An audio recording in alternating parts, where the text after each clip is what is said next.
So the last one is, again, on the sourcing. So that was the split between me and Jan, that I was to take care of sourcing, Jan was to take care of commodity.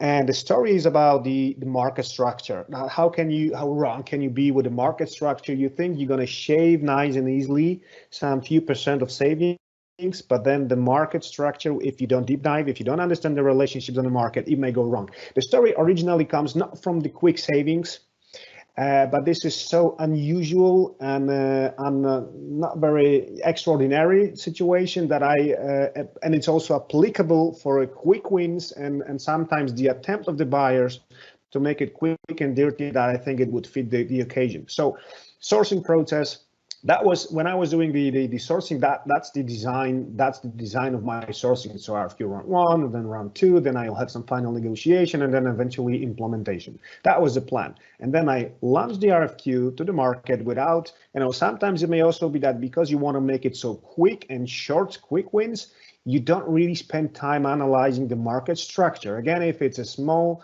amount, no problem. That one was for around 20 million. And then I launched the RFQ round 1 to the suppliers, and then I received a phone call from that supplier telling me, Jacek, that was my incumbent supplier, and he tells me that he will not tolerate such a behavior, and I should stop immediately. And that's a quote. That's a quote. Imagine that you are sending it to your supplier, and then the supplier tells you, nice try, but you're wrong.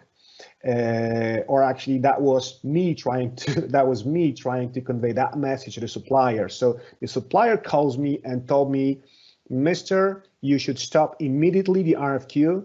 I will not tolerate such a behavior. Nobody will participate in your RFQ. What are you doing? So then I was so shocked and I was so surprised, because every time you're running the RFQs, the suppliers, your incumbent suppliers especially, they will try to convince you not to do so. They will give you hundreds of reasons, and I had a long list of reasons why I should never do RFQ that I heard from my suppliers. Like there's no time on the market right now, that it will take a lot of effort, that there are different costs, that the add value, there's the list goes on and on and on, that I have no resources internally to validate stuff.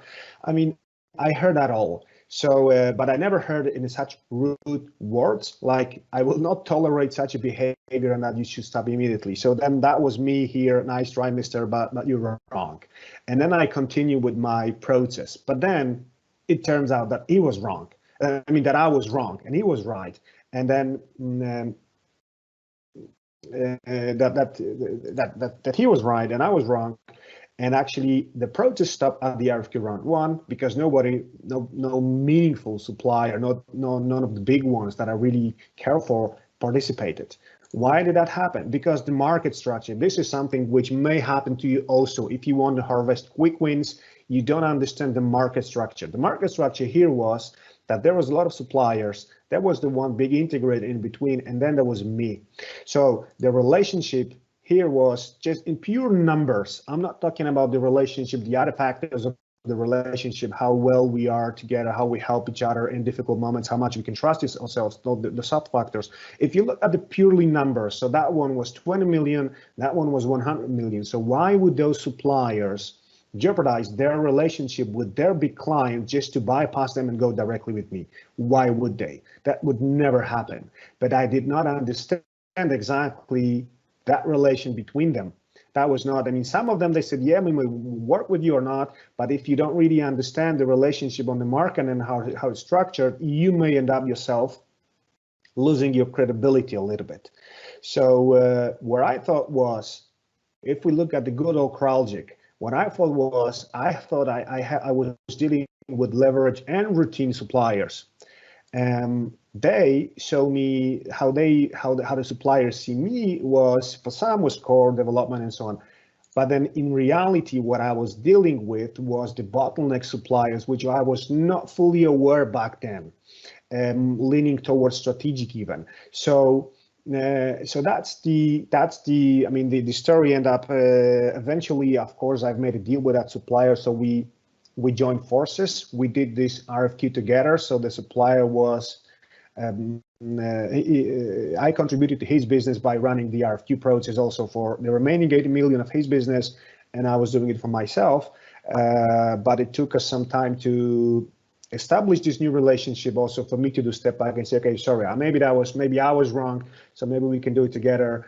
Long story short, I understood the market structure, it was different, and that's the takeaway. That's a key takeaway that I want to make with this story. If you run a sourcing, if you want to make it fast, make sure that you understand the relationship between your suppliers, because you are just one of them on the market, and it might be that they would value their relationship much more than you think, and that the relationship with you, and then they will just form sort of a bottleneck or strategic that you cannot change them so much, and you cannot put the pressure on them so much. So be careful with that. That was the quick takeaway from this story. Yeah, we get to the final one. We get to the questions and answers. So, Veronica, may I ask your support right now? Do we have any questions during the presentation? I tried to answer the questions in writing as you were speaking, Jacek. So I answered Krzysztof on his question, and of course, very valid question. So indeed, I am a bit simplifying. Jirka asked the question about whether there is a win-win scenario for commodities. There is definitely win-win scenario. However, I very often ask the question, who pays? You know, if we reach a win-win in commodities, which is like a very like straightforward and clear market, very often the win-win is that somebody pays some hidden costs. So I'm more skeptical about that. There was a question from somebody concerning the what is the input and output price. I've put it into the comments. Basically, input is what we pay our suppliers. Output is what our customer pays to us. We have zero exposure if we have the same price change mechanism on commodities on the input and output price. If we do not have it, we have a structural risk. Okay. Right. I think, Jan, we are, because maybe I'm also speaking a little bit too fast. I think I don't know how many questions is there. I do not see it, but perhaps we are within the time still okay. Reference to your current case, it was an IT supplier, looks perfectly like IT market structure. No, that one was not. I know that on the IT also we have those integrators. This wasn't. So I mean, that was within MRO actually category. But I think when we were preparing the presentation with Jan, we wanted to make it a bit more generic than too much into details, but because just to highlight on the outcomes of it. So understanding the market structure, I mean, if you are within the IT, you probably know your market, you know your IT suppliers, you know how those develops. And that was just because sometimes we also get a pressure from top managers saying, hey, you know, now the market is going down, so we need to get more savings, send out the RFQs to the suppliers. And without visibility on the market structure and the relationship, sometimes it also happens that we have that pressure. So if you are within the IT, you understand it. Probably you're on the safe side because you know you may not get up into the trouble. So the idea of that one was not necessarily to go into the specific category. It was more to highlight on the potential problems which we do not see quite often sending the RFQs in terms of sourcing. Jan, I do not see the questions. I mean, I'm still present in the presenter. There are no other questions for the moment. So looks like we were clear or particularly boring. I hope we were just clear. And if there is anything, I'll just read it out.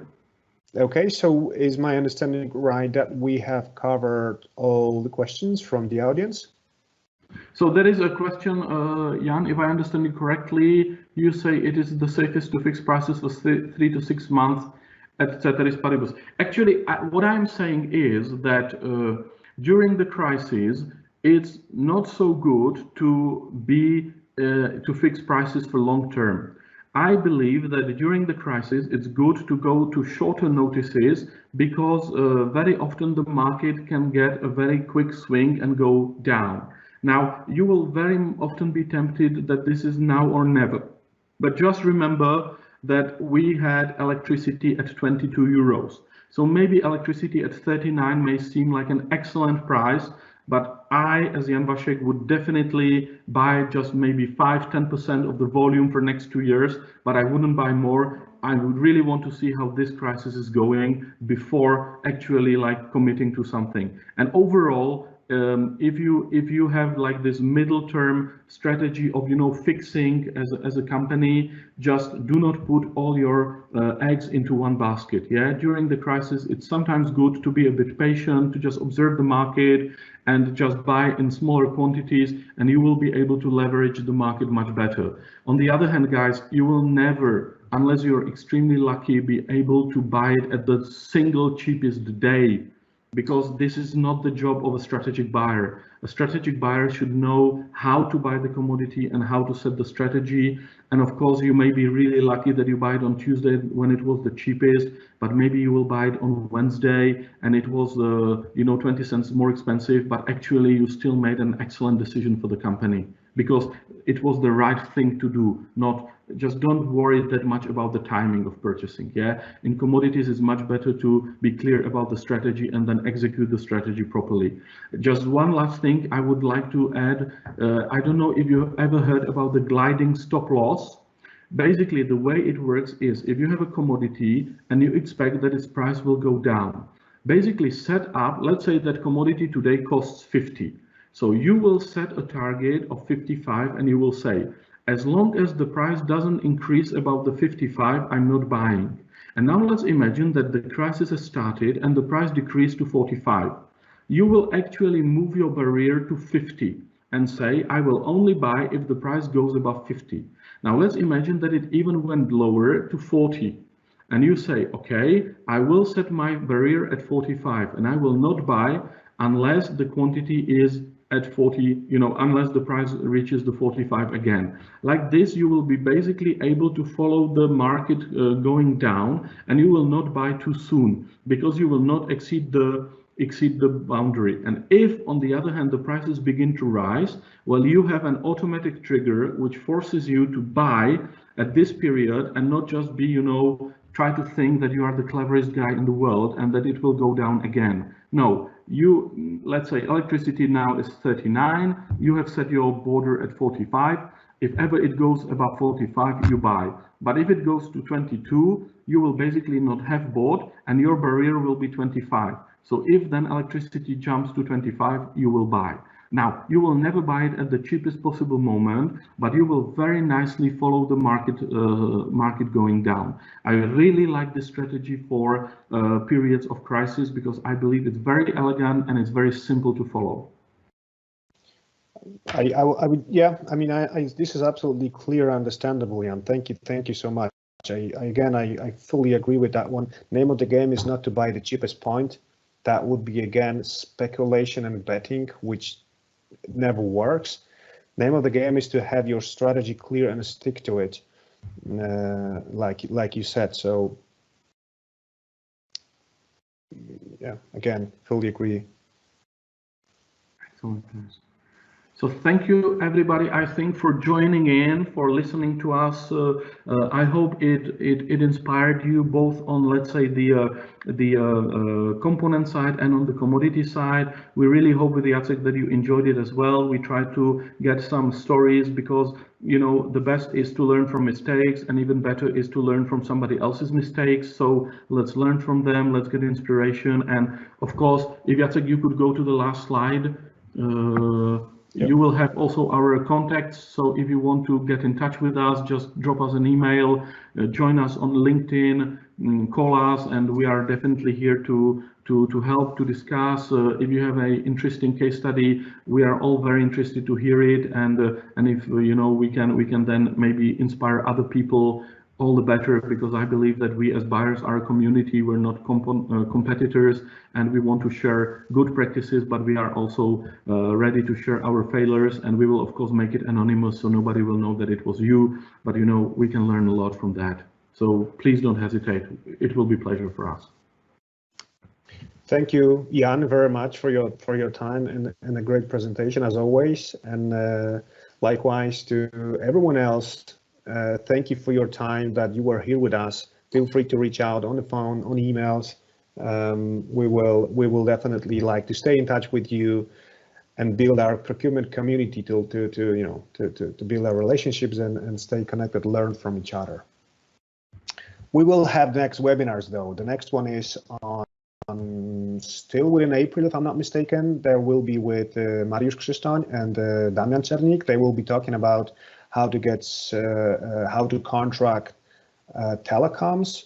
That might be super interesting for many of the telecom buyers, but I know those guys. This will be super interesting also for the general audience to understand also how to deal with those categories. So be invited. You will find it on our LinkedIn. You will find it on our webpage and Facebook. So yeah, thank you so much. Thank you, Jan, and have a great day, everyone. Bye bye, guys.